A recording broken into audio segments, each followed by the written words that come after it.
सभापती महोदय, सन्मान्य सदस्यांनी काटोलच्या SBL कंपनीमध्ये जो काही स्फोट झाला त्या संदर्भातला अतिशय महत्त्वाचा मुद्दा या ठिकाणी मांडलेला आहे। खरं म्हणजे अतिशय गंभीर अशा प्रकारची घटना त्या ठिकाणी झाली।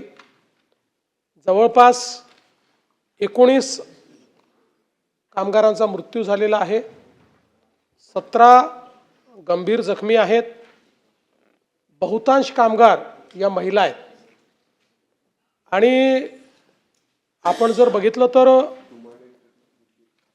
अतिशय गंभीर अशा प्रकारची घटना घडली आहे। मुळात जसा उल्लेख बंजारी साहेबांनी केला की कंपनीच्या तर्फे 75 लाख रुपये, राज्याच्या तर्फे 5 लाख रुपये आणि केंद्र सरकारच्या वतीनं 2 लाख रुपये असे मृतकांच्या कुटुंबाला आपण देतो आहोत आणि जे जखमी आहेत त्यांना 25 लाख रुपये प्रत्येकी आणि त्यांचा उपचाराचा खर्च हे देण्याचा निर्णय त्या ठिकाणी केला आहे। या संदर्भात जेवढे गंभीर कलम लावता येतील ते सगळे कलम लावून आपण FIR दाखल केलेला आहे। कारण काही गोष्टींचा निग्लिजन्स हा आपल्याला त्या ठिकाणी पाहायला मिळाला। नॉर्मली आपल्याला माहिती आहे की जर प्रायमा फेसी निग्लिजन्स नसेल तर पहिल्यांदा आपण ॲक्सिडेंटचा त्या ठिकाणी हे करतो आणि मग त्याच्यानंतर त्या संदर्भातली कारवाई करतो, पण यात काही प्रायमा फेसी निग्लिजन्स देखील हा पाहायला मिळालेला आहे। त्यामुळे ती कारवाई केली आहे। 21 लोकांवर FIR करण्यात आला आहे। 11 लोकांना अटक झाली आहे, ज्यात MDला पण अटक केली आहे। MDला पण आता या ठिकाणी अटक झालेली आहे। त्यामुळे कोणालाच पाठीशी घालण्याचा प्रश्न हा निर्माण होत नाही। आपण बाकी जो उल्लेख या ठिकाणी केला त्यात पेसोच्या माध्यमातून मागच्या स्फोटानंतर सर्व कंपन्यांचं ऑडिट करण्यात आलेलं आहे। ऑडिटचे कंप्लायन्सेस झाले की नाही हे देखील बघण्यात आलेलं आहे। मुळामध्ये ज्यावेळेस आम्ही याच्या खोलात गेलो तर असं लक्षात आलं की अतितीव्र ज्वलनशील पदार्थ या ठिकाणी तयार होतो, जो आपल्याला माहिती आहे की युद्धाच्या काळामध्ये तो मोठ्या प्रमाणात त्याचा उपयोग करण्यात येतो। आता याच्यामध्ये हा जो अतितीव्र ज्वलनशील अशा प्रकारचा पदार्थ आहे, हँडलिंग करताना ह्यूमन एरर झाला तरीही तो लगेच पेट घेतो। उदाहरणादाखल थोडा हातून सुटला आणि खाली पडला तरी तो पेट घेतो। आणि एवढंच नाही तर आपल्या अनेक वेळा हातात इलेक्ट्रिक करंट आपल्या तयार होतो, इलेक्ट्रोलिसिस जे तयार होतं, तर इथल्या प्रत्येक कामगाराला ते डिचार्ज करून त्या ठिकाणी जावं लागतं आणि एखाद्याने ते जर केलं नाही तरी देखील हा पदार्थ त्या ठिकाणी पेट घेतो। आणि म्हणून याच्यामध्ये मुळातच या 3-4 घटना ज्या शशिकांतजींनी सांगितल्या त्या सगळ्या घटना पाहता खरं तर आपण रेग्युलर इन्स्पेक्शन्स देखील करतो, पण याच्यामध्ये काही मूलभूत बदल करण्याची आवश्यकता आहे। याचे जे रूल्स आहेत हे 2008 साली तयार झालेले रूल्स आहेत आणि आता जवळपास गेल्या 15-17 वर्षांमध्ये आपण जर बघितलं तर मोठ्या प्रमाणात टेक्नॉलॉजी बदललेली आहे, ज्वलनशीलता जी आहे ती पण वाढलेली आहे। आणि म्हणून साधारणपणे असं लक्षात येतं आहे की यातले जे काही नियम आहेत ते काही नियम देखील बदलण्याची आवश्यकता आहे। विशेषतः याची अतितीव्र ज्वलनशीलता बघता काही गोष्टी या प्रोसेस ऑटोमेशनमध्ये गेल्या पाहिजेत, त्या ह्यूमन इंटरव्हेन्शनच्या असूच नयेत असाही एक फाइंडिंग याच्यामध्ये जे प्राथमिक ज्यांच्याशी आम्ही चर्चा केली तर त्या चर्चेतनं बाहेर येत आहे। कारण कितीही नाही म्हटलं तरी इतकं प्रिसिशननी किंवा रोबोटिकली मनुष्य काम करू शकत नाही आणि मग इतकं जर अति तीव्र ज्वलनशील असेल की छोट्याशा गोष्टींनी आणि ते जेव्हा पेट घेतं त्यावेळी तुम्ही ॲम्ब्युलन्स ठेवा का नका ठेव काहीच करता येत नाही। इतकं भयानक पेट घेतं ते की त्याचा इम्पॅक्ट म्हणजे यातले काही लोक त्या इम्पॅक्टनी बाहेर जखमी झाले आहेत, आतलं तर कोणी वाचतच नाही काही सेकंदात। आणि म्हणून या संदर्भातही अभ्यास करून आम्ही केंद्र सरकारला आता एक त्या ठिकाणी निवेदन देतो, ज्या निवेदनात केंद्र सरकारला 2008च्या ज्या गाईडलाईन्स आहेत किंवा जे काही नियम आहेत हे नियम रिव्हिजिट करण्याच्या संदर्भात आम्ही विनंती करतो आणि त्यासोबत सगळं मॅन्युअली करण्यापेक्षा हा जो एक अतितीव्र ज्वलनशील पदार्थ जिथे हँडल करावे लागतात असा जो त्याचा पोर्शन आहे हा टोटली ऑटोमेटेड झाला पाहिजे, ह्युमन इंटरव्हेन्शन रहित झाला पाहिजे, अशी काही व्यवस्था करता येईल का अशा संदर्भातही रोबोटिकली करता येईल किंवा वेगळ्या पद्धतीने करता येईल, कारण मनुष्याच्या जीवापेक्षा अधिक मोठं काही असू शकत नाही. तर त्याही संदर्भातली विनंती ही आम्ही करतोय. त्या संदर्भात एक सविस्तर निवेदन सगळ्या एक्सपर्ट्सला बसवून त्या ठिकाणी तयार होतं आहे आणि ते निवेदन घेऊन आम्ही केंद्र सरकारला विनंती करणार आहोत आणि त्या नियमांमध्ये बदल करून पुढच्या काळामध्ये अशा प्रकारच्या घटना होऊ नये या दृष्टीनं काळजी घेतली जाईल. Point of information Sanjay Kenekar. सभापती महोदय, एकूणच जगामध्ये काही देशांमध्ये युद्ध चालू झालं आहे आणि पाहता तिसऱ्या महायुद्धाचं सावटसुद्धा यातून निर्माण होण्याची शक्यता झाल्यामुळं निश्चितच आपले भारतीय परदेशी भारतीय आणि गेलेले भारतीय वसलेले परदेशी असलेले भारतीय आणि काही कारणास्तव गेलेले परदेशी गेलेले आपले भारतीय यांच्या सुरक्षिततेबद्दल पॉईंट ऑफ इन्फॉर्मेशनमध्ये हा मुद्दा आम्ही घेतोय. निश्चितच आज युद्धामुळे सर्व परदेशी भारतीयांच्या मनामध्ये एक भयभीतपणा आणि घबराट निर्माण झालेली आहे आणि प्रत्येक महाराष्ट्रातल्या प्रत्येक जिल्ह्यामधून बरेच जण परदेशी गेलेले, कोणी रोजंदारीसाठी गेलेले, कोणी नोकरीसाठी, कोणी पर्यटनासाठी गेलेलं आहे, कोणी कॉन्फरन्ससाठी गेलेलं आहे. तरी निश्चितपणे जिल्हा स्तरावर जे आपत्कालीन व्यवस्थापन कक्ष आपण स्थापन केलेलं आहे त्या व्यवस्थापन कक्षाची कार्यप्रणाली कार्यपद्धती काही नीटपणे आम्हा लोकप्रतिनिधींना समजलेली नसल्यामुळे निश्चितपणे आपण त्यामध्ये या सर्व जणांच्या सुरक्षिततेसाठी आणि परदेशी गेलेल्या सर्व भारतीयांच्या परत मायदेशी वापस येण्याच्या संदर्भात ज्या काही आपत्कालीन कक्षा माध्यमातून ज्या काही गोष्टी आम्हाला माहिती मिळाली पाहिजे ती माहिती केंद्र सरकार शासनाने राज्य शासनाने ठोस उपाययोजना आखण्याबाबत काय कारवाई करण्यात येणार आहे आणि निश्चितपणे ती माहिती सर्वांना उपलब्ध व्हावी या भूमिकेतून काय आपली कारवाई राहील ते. निरंजन डावकरे. सभापती महोदय, माझा पॉईंट ऑफ इन्फॉर्मेशन सेमच विषयावरती असल्या कारणाने आपण मला बोलण्याची संधी दिलीबद्दल आभार. युद्धामुळे सभापती महोदय जो आपला खाडी प्रदेश आहे त्याच्यामध्ये विशेष करून दुबई असेल, कुवेत असेल याच्यामध्ये हवाई क्षेत्र हा बंद झालेला आहे आणि त्याच्यामध्ये कुठलेही फ्लाईट्स आता जात नाही आहे. सभापती महोदय, सौदी आणि कुवेत याच्यामध्ये विशेष करून जराशी परिस्थिती जास्त नाजूक आहे. दुबईमध्ये तरी परिस्थिती त्या तिकडच्या शासनाने हाताळलेली आहे.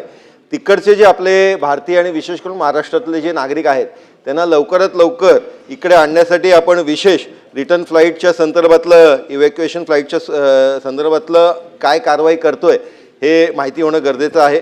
ऑपरेशन सिंधूसारख्या इराणमधनं आपण जे भारतीय विद्यार्थी आणले त्या पद्धतीचं नियोजन आपण करणार आहे का सभापतीमध्ये. त्याचबरोबर या युद्धामुळे तेलाची जागतिक किमतीमध्ये फार मोठ्या प्रमाणात वाढ होणार आहे आणि याच्यामध्ये सर्वात मोठं तेल आयात करणाऱ्या देशांपैकी आपण आहोत. तर त्याच्यामुळे शासन पेट्रोल डिझेलच्या किमतींवरती नियंत्रण युद्ध चालू असताना किंवा या संदर्भातले या सगळ्या परिस्थितीच्या दृष्टिकोनाने आपण काय करणार उपाययोजना, कारण बजेट आता सादर होते, निश्चितच हा केंद्राचा विषय आहे. तर आपण राज्य म्हणून काय योजना करणार आणि या मुलांच्या विशेष परतीसाठी आपण काय उपाययोजना करणार हाच विषय आहे सभापती महोदय. पण याच्यामध्ये जसं आपण रहिवाशांची चर्चा करतोय तसे महाराष्ट्रातले अनेक तरुण जे आहेत ते बोटींवर देखील काम करणार आहेत आणि तिथून सातत्याने ते फोन करतायत की ते इराण आणि त्या परिसरामध्ये जे अडकलेले आहेत. तर राज्य शासनाने जे हेल्पलाईन डेस्क चालू केलेला आहे त्यांचा संपर्क होत नाही आहे आणि त्यामुळे ते व्हॉट्सॲपवर आमच्याशी संपर्क करतात. परंतु आपणच असं काही जर त्यासाठी हेल्पलाईन चालू केली तर माननीय मुख्यमंत्री महोदयांना ती विनंती आहे. हे सगळं वातावरण अतिशय दिवसेदिवस खराब होत चाललं आहे. बाहेर जे अडकलेत लोक त्यांच्या मनामध्ये संभ्रम आहे, त्यांचे नातेवाईक इथे आहेत, त्यांना कळत नाही आहे की नेमकं आहे. अशात महाराष्ट्र शासनाने आपली भूमिका काहीतरी प्रसिद्ध करायला पाहिजे की बाबा आम्ही ही हेल्पलाईन चालू केलेली आहे किंवा आम्ही आणतोय. कारण पेपरमध्ये ज्या बातम्या येत आहेत त्याच्यामध्ये काल महाराष्ट्राचे उपमुख्यमंत्री एकनाथ शिंदे यांनी 164 लोकांना आणायची व्यवस्था एक खाजगी विमान पाठवून केली अशी बातमी आम्ही ऐकली आहे. आता ही महाराष्ट्र शासनाच्या वतीने आहे का त्यांच्या वतीने आहे, म्हणजे जे काही पेपरमध्ये वाचतोय त्याच्यात आम्हाला असं दिसतंय की ते त्यांच्या वतीने केलं आहे. अभिनंदन आहे, चांगली गोष्ट केली की त्यांनी स्वतः पुढाकार घेऊन. जर एखादा उपमुख्यमंत्री घेऊन स्वतःची जर ताकद लावून 164 लोकांना आणवत असेल तर मुख्यमंत्र्यांनी त्याच्या पुढे 1-2 पावलं असायला पाहिजे. तर मुख्यमंत्र्यांची अजून भूमिका झालेली नाही आहे की महाराष्ट्र शासन काय करणार आहे. तर याच्या बाबतीमध्ये प्रचंड मोठा एक संभ्रम आहे. तर आता मुख्यमंत्री अनासे सभागृहात आहेत, सभागृहात महाराष्ट्र शासनाची भूमिका आणि त्यांनी जरी वैयक्तिक आणले तरी त्यांचं देखील अभिनंदन आहे. माननीय मुख्यमंत्री, मला वाटतं तर एक महत्त्वाचा आहे, एकच विषय 1200 कंटेनर आपण प्रवाशांचा म्हणतोय, पण शेतकऱ्यांचा माल जो चाललेला एक्सपोर्ट तो अडकून पडलेला आहे. 1200 कंटेनर आहे, त्यामध्ये द्राक्ष वगैरे सगळी, केळी वगैरे सगळी, त्याचा सुद्धा विचार करावा लागेल. जर तिथं जाणार नसतील तर ते कंटेनर, कृषी मंत्री आहे, पणन मंत्री येत आहेत, मुख्यमंत्री आहे, शेतकऱ्यांचं आतोनात नुकसान होईल. याचा सुद्धा विचार करणं गरजेचं आहे. त्याचा सुद्धा सरकारने निर्णय घेऊन ते कंटेनर परत दुसरीकडे करण्याच्या बाबतीत निर्णय घ्यावा. माननीय मुख्यमंत्री. सभापती महोदय,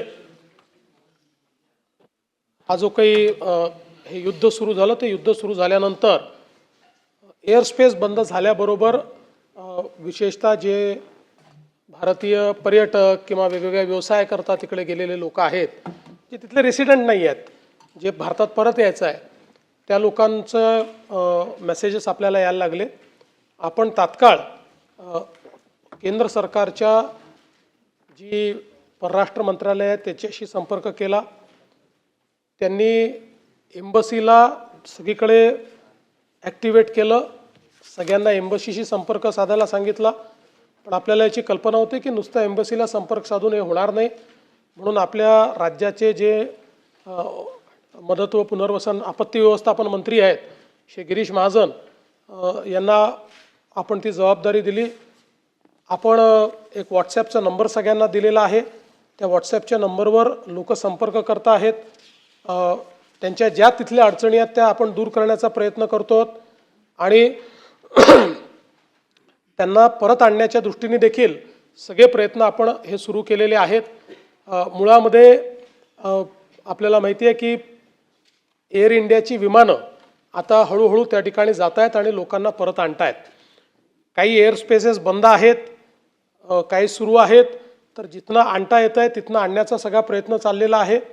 विशेषतः कुवेतमध्ये हा प्रश्न निर्माण झाला होता की आपले जे ट्रान्झिटचे पॅसेंजर्स आहेत कुवेतमध्ये, त्यांच्याजवळ विजा नसल्यामुळे त्यांना अडचणी होत्या. पण तिथेही आपल्या एम्बसीनी प्रयत्न करून त्यांना आता एका ठिकाणी थांबवलेलं आहे किंवा एअरलाईननीच थांबवलं होतं, पण त्यांना अडचण येणार नाही अशा पद्धतीनं तो प्रयत्न देखील आपल्या वतीनं करण्यात आलेला आहे.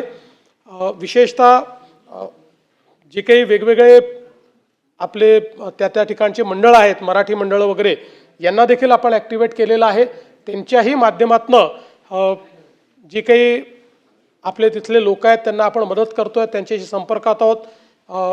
व्हिडिओच्या कॉलच्या माध्यमातनं स्वतः गिरीश महाजन त्यातल्या अनेक लोकांशी बोललेले आहेत आणि त्यांच्याशी चर्चा देखील केलेली आहे. आपल्या इथे आपले जे चीफ ऑफ प्रोटोकॉल आहेत श्री गावंडे, त्यांना देखील आपण ही जबाबदारी दिली होती कारण ते फॉरेन सर्व्हिसचे ऑफिसर आहेत. त्यांनी त्या ठिकाणी विशेषतः आपल्या एम्बसीची बैठक घेऊन आणि ज्या काही SOPs आहेत त्या SOPs तिथले जे आपले नागरिक आहेत त्यांना त्या दिलेल्या आहेत. त्या माझ्या ट्विटरवरनं माझ्या Xवरनं मी त्या पोस्ट केलेल्या आहेत, त्या आपण पाहू शकता. 2दा आपण सगळ्या पद्धतीनं काय काय लोकांनी करायचं आहे किंवा काय करू नये या गोष्टी देखील त्यांच्यापर्यंत पोचवलेल्या आहेत. आणि आपण जे सांगितलं ते देखील सत्य आहे की आमचे उपमुख्यमंत्री यांनी या ठिकाणी स्वतः त्यांच्या पक्षाच्या वतीनं ती व्यवस्था केली होती आणि लोकांना त्यांनी त्या ठिकाणून परत आणणं ही अतिशय स्तुत्य अशा प्रकारचं हा उपक्रम आहे. राज्य सरकारने केंद्र सरकारशी चर्चा करून ही भूमिका मांडली होती की राज्य सरकार जे काही महाराष्ट्रातले लोक तिथे आहेत त्यांना आणण्याकरता व्यवस्था करू इच्छिते. परंतु केंद्र सरकारने त्या संदर्भात हे सांगितलं आहे की सगळी राज्य अशी प्रयत्न करतील तर त्या ठिकाणी किऑस तयार होईल आणि आत्ता एअर स्पेस सुरक्षित नाही आहे, त्यामुळे स्टेट कॅरियर्स जे आहेत भारताचे तेच त्या संदर्भातली जी वाहतूक आहे ती सुरक्षिततेनं करू शकतील आणि म्हणून तशा प्रकारची व्यवस्था आम्ही करतो आहोत. त्यांनी हे देखील सांगितलं की काही ज्या एअरलाईन्स आहेत त्या एअरलाईन्सची आता काही विमानं उपलब्ध होत आहेत, काही विमानं आपले एअर इंडियाची त्या ठिकाणी जात आहेत, त्यामुळे ती जी काही इव्हॅक्युएशनची प्रोसेस आहे ती केंद्र सरकारच्या अखत्यारीतच त्या ठिकाणी झाली पाहिजे. अन्यथा म्हणजे समजा असुरक्षित एअरस्पेसमध्ये एखादं विमान गेलं तर आपल्याला समजू शकतो आपण की त्या ठिकाणी काय होऊ शकतं आणि म्हणून त्यांनी राज्य सरकारला हे ॲडवाईस केलं आहे की तुम्ही जे काय आहे ते हे केंद्र सरकारला करू द्या, हे राज्य सरकारने करू नये, म्हणून आपण त्याच्यामध्ये पुढे जात नाही. तर राज्य सरकारची त्या संदर्भातली सगळी तयारी आहे, पण केंद्र सरकारने आता त्याची सुरुवात केलेली आहे आणि मला अपेक्षा आहे की पुढच्या 2-3 दिवसामध्ये हे सगळं इज आऊट होईल आणि जी काही आपली मंडळी आहेत ती येऊ शकतील. तोपर्यंत त्यांच्या ज्या काही व्यवस्था लागतील आपल्याला, म्हणजे जसं मगाशी तांबेसाहेब म्हणाले तसं आम्हालाही लोकांचे मेसेजेस येतात, मंत्र्यांनाही येतात, आमदारांनाही येतात, ते माझ्याकडे फॉरवर्ड करतात, लगेच आपण MEAलाही कळवतो आणि आपल्या हेल्पलाईनच्या माध्यमातूनही त्यांना जी मदत पाहिजे ती मदत करण्याचा प्रयत्न करतो. आपले आमदार मिहीर कोटेचा जे आहेत त्यांनी देखील दुबईमध्ये त्यांच्या ओळखीतले लोकांच्या माध्यमातून त्या ठिकाणी एक सगळ्यांकरता जेवणाची व्यवस्था दोन्ही वेळची ही त्यांनी सुरू केलेली आहे. म्हणजे ज्यांचे, कारण काही लोक असेही असतील की पैसे कमी आहेत किंवा कमी पैसे घेऊन गेले होते तर त्यांच्याकरता ती व्यवस्था देखील त्यांनी केली आहे. तिथे ती पब्लिसाईज केली आहे, तिथे लोक जाऊन जेवण देखील करतायत. त्यामुळे वेगवेगळ्या पद्धतीनं ही मदत करण्याचा आपला प्रयत्न आहे. मी एवढंच सांगतो की गेल्या जर आपण 5-10 वर्षातला अनुभव बघितला असेल तर परदेशातले भारतीय जे आहेत, स्टुडंट्स आहेत, पर्यटक आहेत, यांच्याबद्दल माननीय प्रधानमंत्री मोदीजींचं सरकार अत्यंत सेन्सिटिव्ह आहे आणि अतिशय विपरीत परिस्थितीतनं देखील लोकांना परत आणण्याचं काम त्यांनी केलं आहे. त्यामुळे केंद्र सरकार पूर्णपणे या बाबीवर लक्ष ठेवून आहे आणि लोकांची सुरक्षितता आणि युद्धाची परिस्थिती यातनं लोकांना परत आणण्याकरता सगळ्या उपाययोजना केल्या जात आहेत. सगळ्या लोकांना या ठिकाणी सुरक्षित परत आणण्याचं काम हे केंद्र सरकार करेल आणि राज्य सरकार सातत्याने त्याचा पाठपुरावा करत राहील.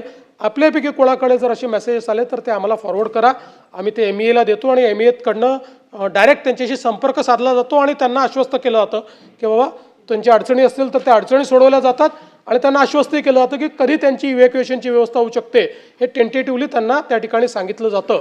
त्यामुळे या सगळ्या परिस्थितीमध्ये या सभागृहाच्या माध्यमातूनही परदेशात अडकलेले जे काही आपले लोक आहेत त्या सगळ्यांना पूर्ण सुरक्षिततेतून आपण परत आणू हा विश्वास मी देऊ इच्छितो. दुसरं, आपण बाकी ज्या गोष्टी सांगितल्या तेलाचं वगैरे, तर त्याची आत्ता तरी आपण काळजी करू नये, केंद्र सरकार करते आहे.